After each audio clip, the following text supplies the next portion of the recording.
Dear class, this is a very important lecture, perhaps one of the most important lecture you will learn through the course of next few years as a professional students at UBC.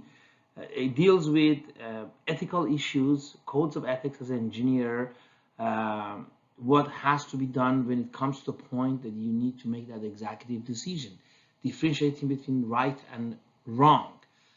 This is a moral obligation for every single of us as a citizen of this global village, but particularly as an engineer.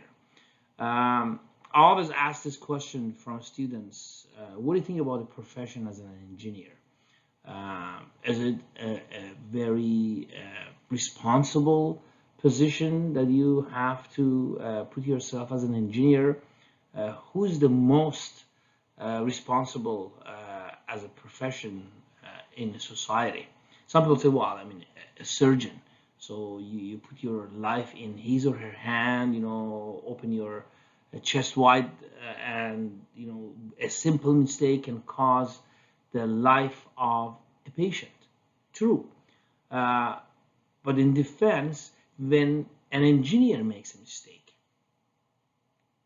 thousands of lives could be in danger. If you're designing a bridge and you make a mistake, if the bridge falls, hundreds of people may get hurt. When you're designing an airplane and you make a mistake, passenger may lose their lives. So engineering, it's a profession that faces lots of responsibilities, and again, engineers have lots of power. With the great power comes great responsibility, and this is something that you cannot gain overnight. You can't say, well, since yesterday I'm going to be professional. It's something that you have to train your brain. You have to build it within your character, with the part of your DNA. That's why I strongly advise you from beginning, day one, you think about yourself as a future engineer, even though you are not yet there, but you are pursuing a very noble and holy profession, and you have to always think about the well-being of the society as a paramount. It sometimes is a very hard decision between your benefits and your family, and you want to protect loved one, but it comes to the point that you always have to think about the well-being of your community, your country, the people in the world as number one priority. And again, this decision could be very hard to make, but through a training, through a very intensive discipline, you will stand for your moral and ethical obligation as a future engineer. So, engineering ethics, or generally speaking, ethics, codes of ethics, is a very convoluted subject. Something is ethical in one part of the world maybe is not acceptable widely in another part. There are some variations. It has cultural, it has educational, family background, it has many elements involved. I'll give you a simple example. My sister lives in Italy and I travel there very often. It's very commonly accepted tradition and behavior that for male and females, when they meet as friends, they kiss in their cheeks. And it's completely acceptable without any misunderstanding. But of course, this is not a common practice in North America. There are parts of the world I've traveled, even a simple shake hand, male and female, you have to be careful. So my suggestion is when you go to those parts of the world, in that level, which is a basic level, so you comply with the tradition, the customs, and with what they accept as a common practice. But in very core, anywhere in the world, there are some very written in stone, solid, uh, black and white, right and wrong uh, codes of ethics that we all have to follow. You don't have to be an engineer. We will talk about it in a few minutes. You are, as a citizen of this planet, you have to comply. But when you are an engineer, then you have an additional obligation uh, to the society. So, ethics, well, it's a combination of the principles, morale, beliefs, family education. Uh, Sometimes it goes to the root of a culture and standards been commonly accepted in a society. So these are called ethics, a form, a group of sets of behaviors that we accept as ethics. So, of course, uh, personal ethics is a foundation for a professional ethics. But when you talk about the professional ethics, there is a significant difference between these two, which we will consider. As I mentioned, that you, as a citizen of this global village, you have a personal obligation to every single country mate as a whole, as planet mate as a whole. But you, as also a future engineers, you have a professional obligation toward the profession and the society.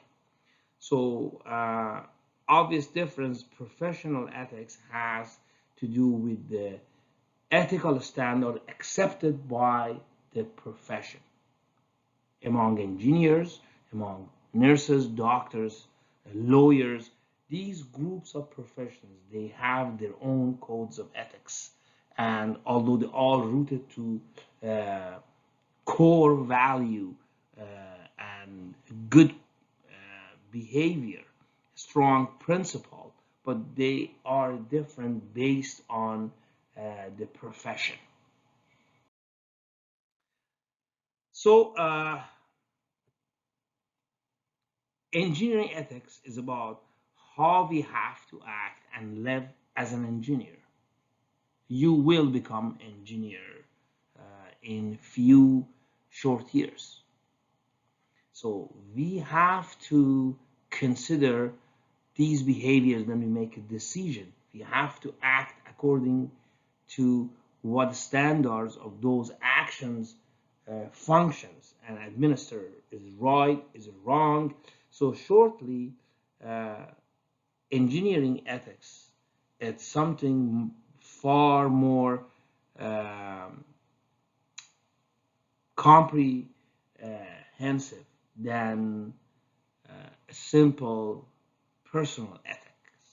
You do have to have that personal ethics. That's the foundation, but professional ethics, including, which is one of the strongest ones, engineering um, codes of ethics. It's something sits on the top of your personal ethics. I want to start with a few seems to be very simple and everyday uh, case studies. So I suggest you pause the video and spend about few minutes to read over each of these cases, and then we discussed about it one by one. So pause the video, read over case one, and then we continue. Okay, so what do you think? What is the responsibility of Mary? What Mary should do?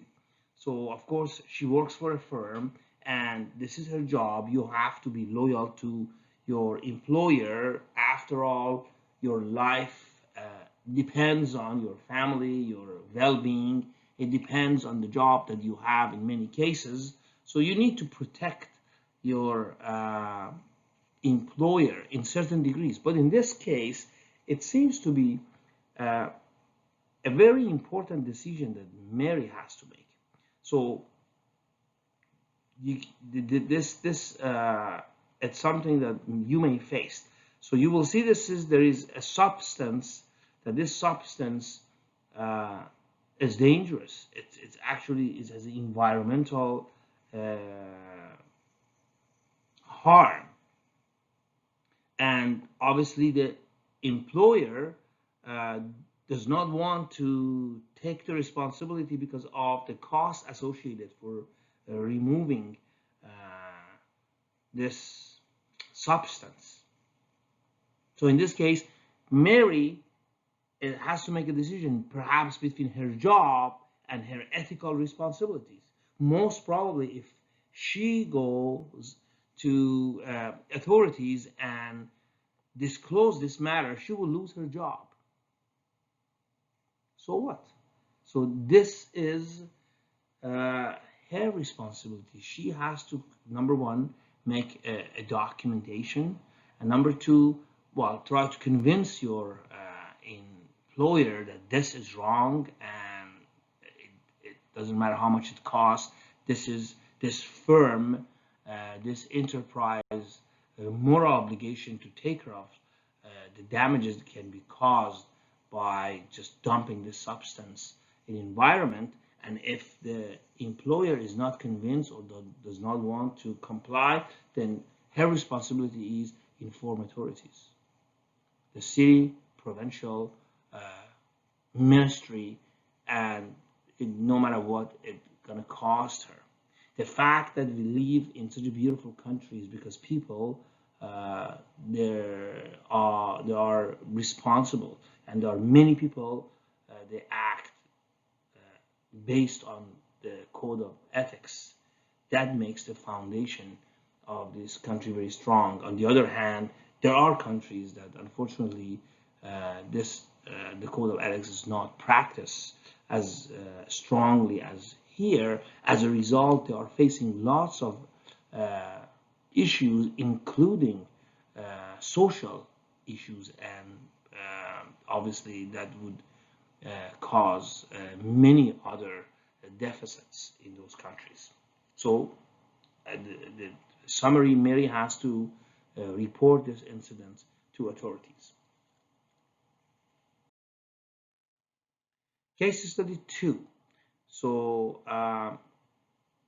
read again over this case study and pause the video while you're reading, and then we discuss about it in a few minutes. So you are Tom. What should you do? Well, it seems to be a very legitimate, simple offer of let's just go and play golf. I like golf. You like golf. Why not? And well, this is not as simple as this. So Tom is in a position to make a decision, and this decision has to be solely based on the knowledge related to his profession.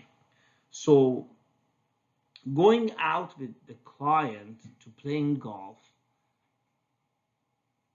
maybe it could have been acceptable if it wasn't the fact that Tom has to make a decision that perhaps could favor this particular client. And we are all human. What if Tom goes with the client and they play golf and they have the greatest time and they become good friends, and now when it comes to make a decision, wanted or unwantedly, this would influence his professional decision. So by going out with the client to play golf, Tom put himself in a difficult position. He made himself vulnerable, perhaps, to some conflict of interest. So the best would be he refuses to go with the client. And if he really wants to do it later on, when the decision is made, that could be different story. Here is another case study that you perhaps can correlate better. Brian, a hardworking students, engineering students, work during summertime to save some money to pay off his tuition. In one of the jobs, he become a lift truck operator. And one day, the boss asked him to dump a barrel half full containing coolant. Coolant has glycol, and glycol is a toxic uh, substance. You should not just drain it off the sink. There is a procedure involved. Uh, I let you read over this for a few minutes. You can pause the video here, and then we go to the next slide. And there is an interesting conversation between Brian and his boss, and then we make a conclusion of that conversation as well. So here is the conversation. It's kind of interesting. At the end, Max will say, "Oh, you are one of those environmentalists. You know, you students, guys. You know, you only know about the theory. This is the real life." Well, this is the real life. That's why you have to be really careful of your action. You dispose glycol in the drain. It may has devastating consequences with lots of other species, even your uh, neighbor. So that's why in real life you have to really stand for your ethical responsibilities very firm. So all of these cases, you can see there are some ethical responsibilities facing the person, and he or she has to make that tough decision. Uh, this is a part of the responsibility uh, of anyone, particularly an engineer. So, what are your obligation and responsibilities as a professional engineers? So again, number one code of ethics. This is like the golden rule is you always have to consider the well-being of the society. This could be your society as a city, a small community, your country, but in a larger scale, because truly we live in a global village. So you should think about mankind, human race. So you should not only think about a smaller group of people and protect them with the cost of thousands of people's lives somewhere far that you don't perhaps know them. So this is number one obligation, and the decision has to be made based on that. The number one uh, rule: society well-being is paramount. So now we talk about the difference between, again, the personal ethics, which is a set of personal beliefs and standards, again, based on culture, family, education, persons, disciplines, value systems. Then you talk about common morality, and we all know, like everyone knows that stealing is bad. Everyone knows that lying is not good. Everyone knows that cheating is not good. These are very set uh, rules, and from kindergarten we have learned this. Don't steal, don't cheat, don't bully other people, respect people, and this forms something that the communities in as a whole, they accept them. So this sits on the top of your personal ethics. But above that is your professional ethics as an engineer, which has much more pronounced boundaries. So these are the sets of rules, beliefs, laws, standards that you learn and you comply and you adopt based on your profession. And while you are in that profession, you always have to respect and follow them. So these are the three tiers. So personal, common morality, and the professional. So let's just give some examples to differentiate them. So which one is personal, which one is professional? For example, an engineer refuses to design military hardware because she believes that this military hardware used for, in a war, and it's against her morale. So this refusal is based on uh, her personal beliefs. Now, I mean, there are lots of people working in military, even being in an army. So you get ready, or in forces, you're ready for one day if a war happens, and sometimes you have to defend the community. The war is not always you are the attacker, you are maybe defending your country. So it's not always bad, even though people will lose their lives. That is a sad part of it.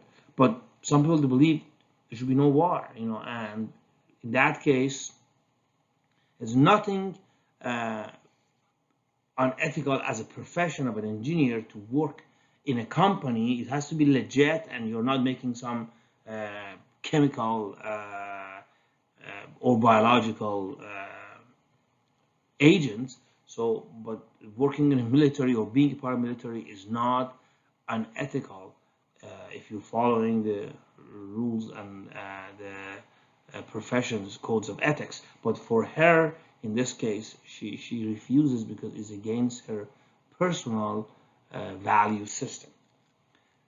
Next one is a civil engineer refuses to design a project he believes will be contrary to the principle of sustainable development. Here now, when it is against the principle of sustainable development, that is actually a professional against the professional code of ethics, as well as perhaps it has to be against, in this case, his or her, or his in this case, uh, common morale as well as personal beliefs. Or a chemical engineer working in a pharmaceutical company refuses to work on a harmful abortion drug. So you know that, I mean, there are some people who believe they're against abortion. This is their personal belief. But in this case, as a harmful, the person knows that this is gonna perhaps cause some harmful health consequences for the patient. In this case, it's both. It's against moral as well as professional codes of ethics. So you have to differentiate between these cases. Uh, Professionals versus non-professionals. So now we talk about all these uh, professions, engineers, and well, let's just say why it's so important, and why engineers, when they acquire their professional engineering stamp, uh, they are should be a role model for others in their professions and in the community. Number one, so in order to become a professional, you require a very solid educational background. Like for example, for becoming a professional engineer, you have to get an engineering degree from a reputable, accreditable university like a UBC. You go through 4 or 5 years of intense education to get that degree. There we go. So you already have the required education. Um, you have to get the knowledge and skills which is vital uh, to well-being of a larger society. So when you, for example, want to apply for your engineering, your PEng, you need to study 4 years, and then you have to work few years, depends on what province, 4 years, for example, under the supervision of a full-fledged professional engineer to acquire the knowledge, the integrity, the skills that it's needed for you to practice as a professional engineer. So that's number two.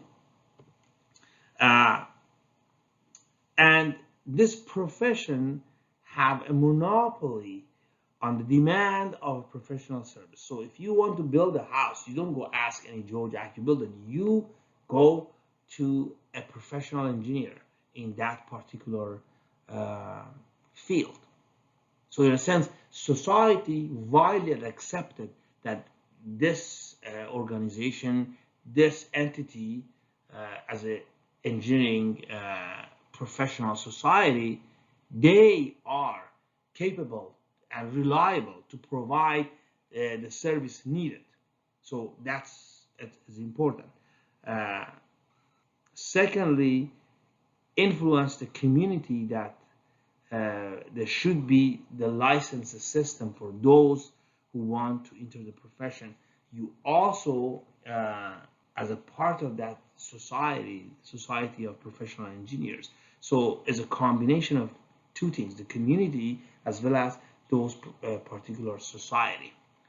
Next, often you have an unusual degree uh, required for that workplace. So, for example, the doctor must determine the most appropriate type of the medical treatment for their patients. The lawyers must decide the most successful type of defense.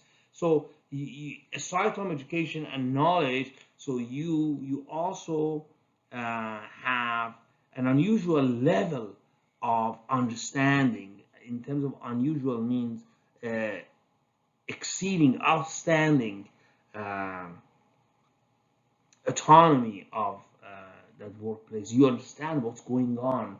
So that's why you have acquired that professional license.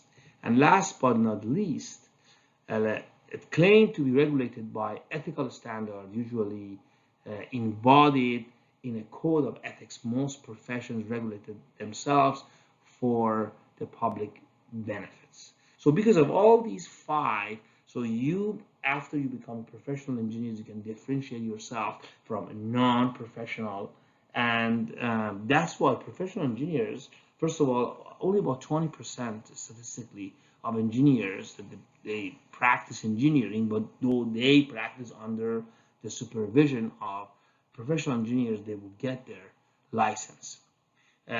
Salary wise, they make about 30 to 50% more, but more importantly, they are more respected and relied on by the community because they have gone through it and they have passed these law and ethic tests and they practice for several years, and people believe, when you go to a doctor knowing that this is a licensed practitioner, so you put your lives in his or her hand because you trust, you don't know the person, but you trust the society of those professionals behind this person. So things to consider and standards. So the code of ethics, as a professional engineers, it is your obligation, responsibilities to always follow and comply with the code of ethics.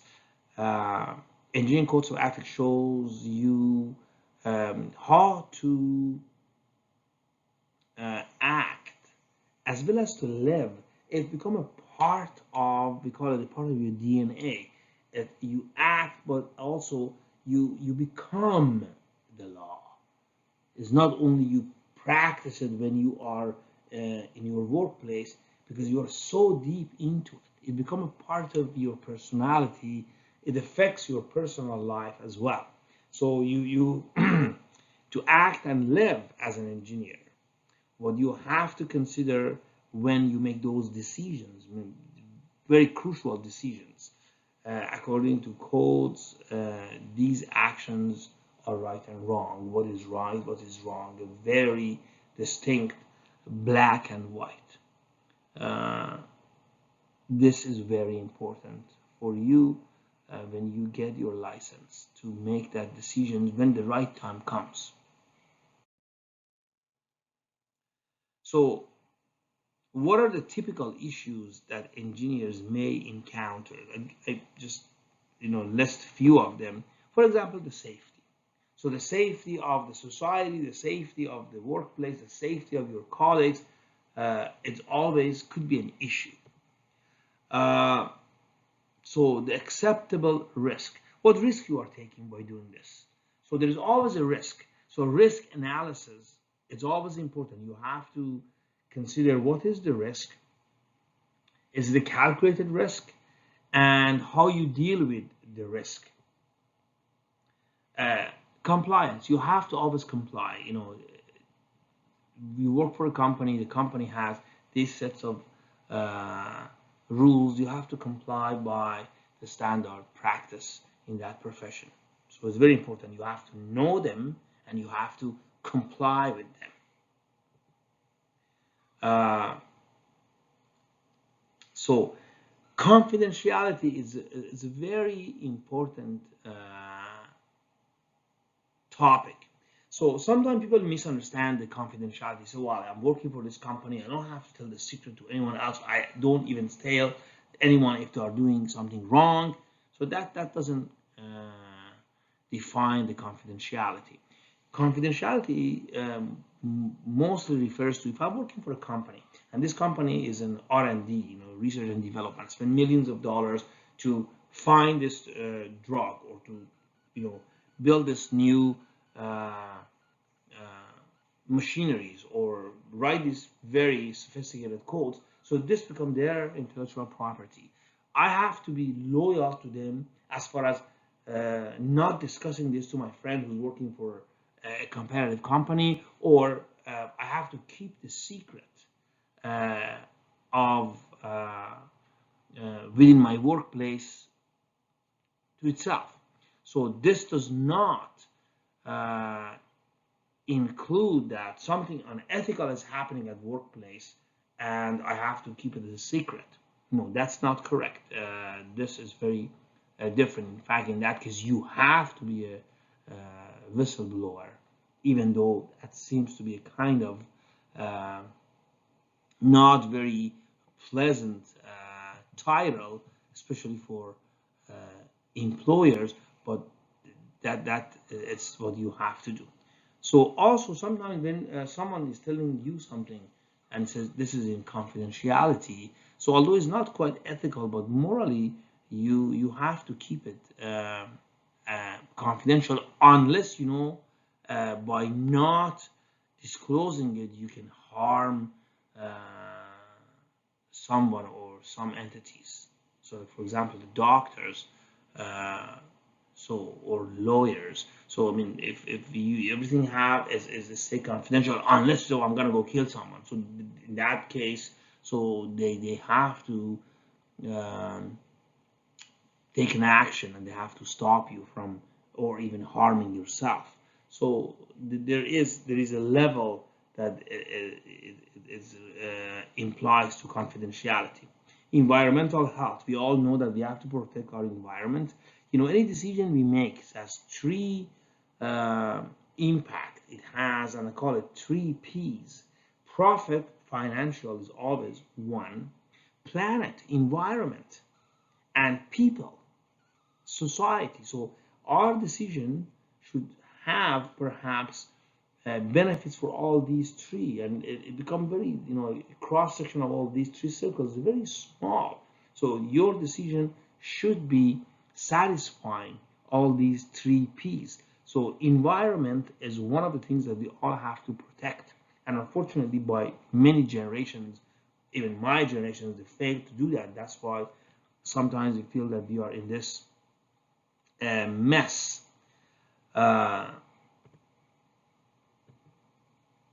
Next is data integrity.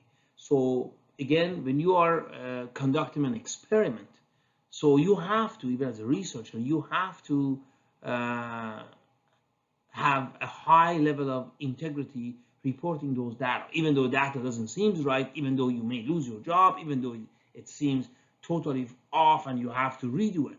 So you always have to respect the data integrity. A conflict of interest, we talked about that, Tom, and the client invited him to go to play golf. So, when you put your position that part of your decision has been compromised because of conflict of two interests, your personal interest and your professional interest. So that is called conflict of interest. I give you another example. Again,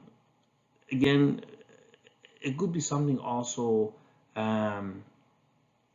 ethical.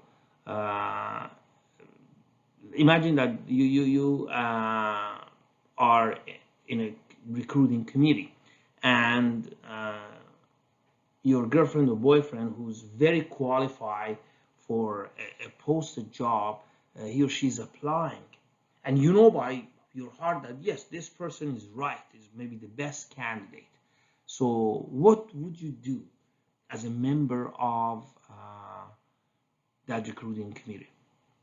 You keep it quiet and let everyone decide, and most probably your boyfriend or girlfriend or a friend will be hired. That's one. You know by heart that that person is the right person.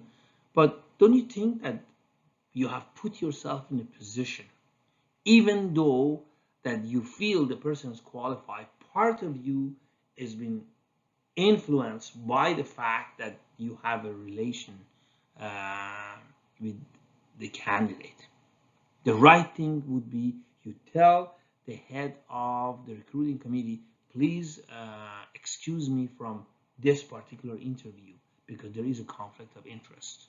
That would be a very ethical decision and act. So next, honesty and dishonesty. We all know, as you know, I mentioned that from kindergarten, we learn honesty is always good, but sometimes it's hard to be honest. And that is when you know that how strong your core value is, how ethical you are. So there is a chapter also talking about the academic honesty and dishonesty. So I strongly recommend you is in this module you read over that. Very, very important. Society impact. We always, think about the well-being of the society to be paramount. And fairness. We have to be fair. If you have hired a contractor to do a job, and the contractor has done a great job, you have to be fair, and you have to fair in paying this financial part, but also treating others. Not because you are in some financial crisis, you have to, to look for excuse and say, well, this job is not good, and perhaps, I'm going to cut part of your commission.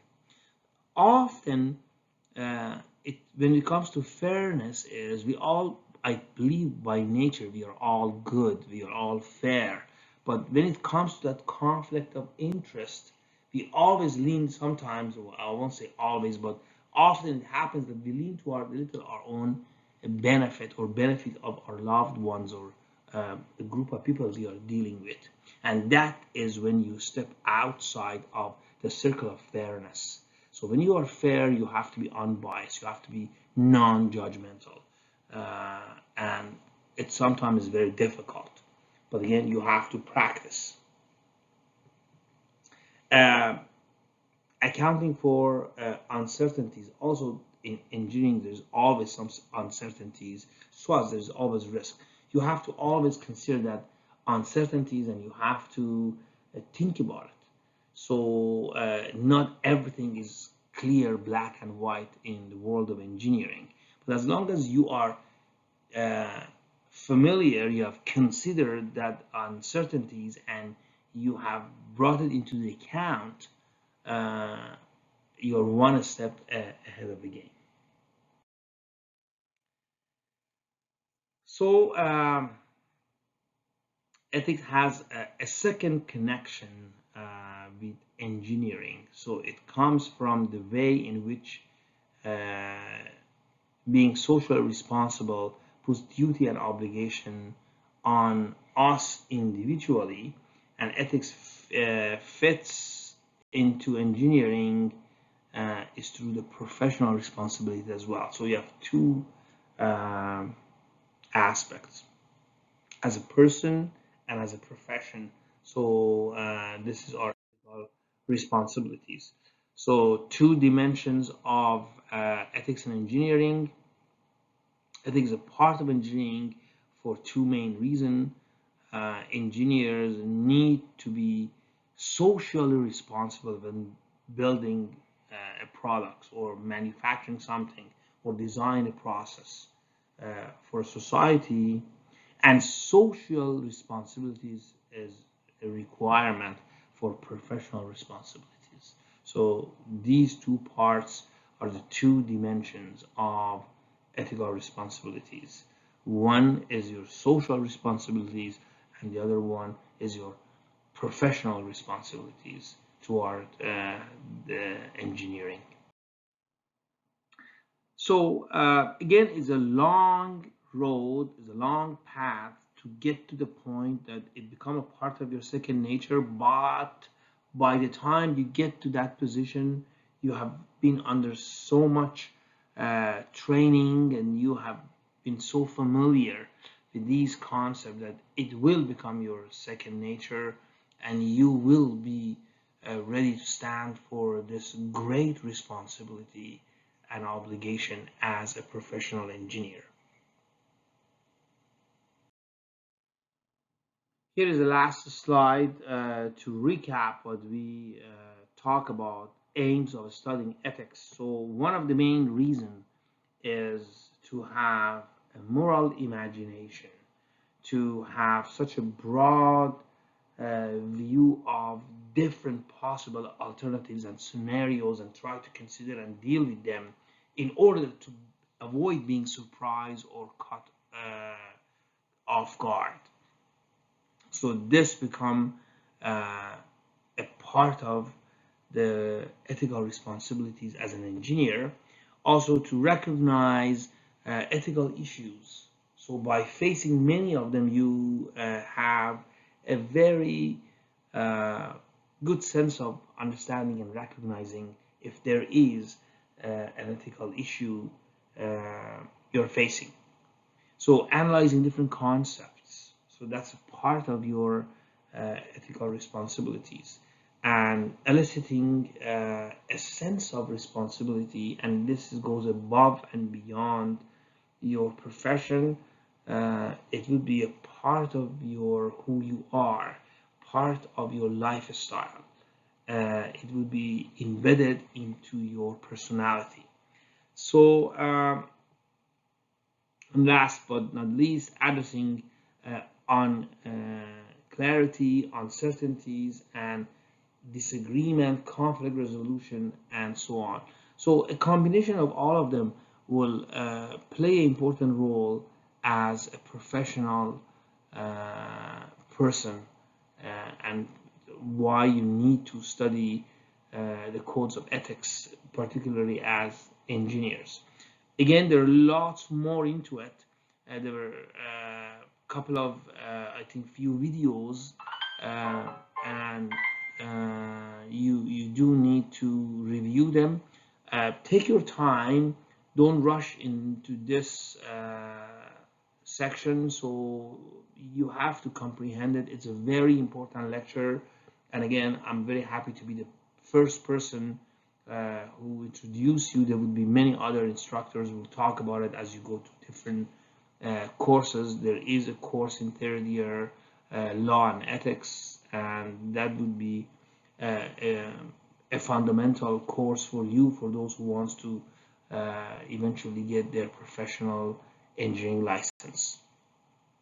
Thank you.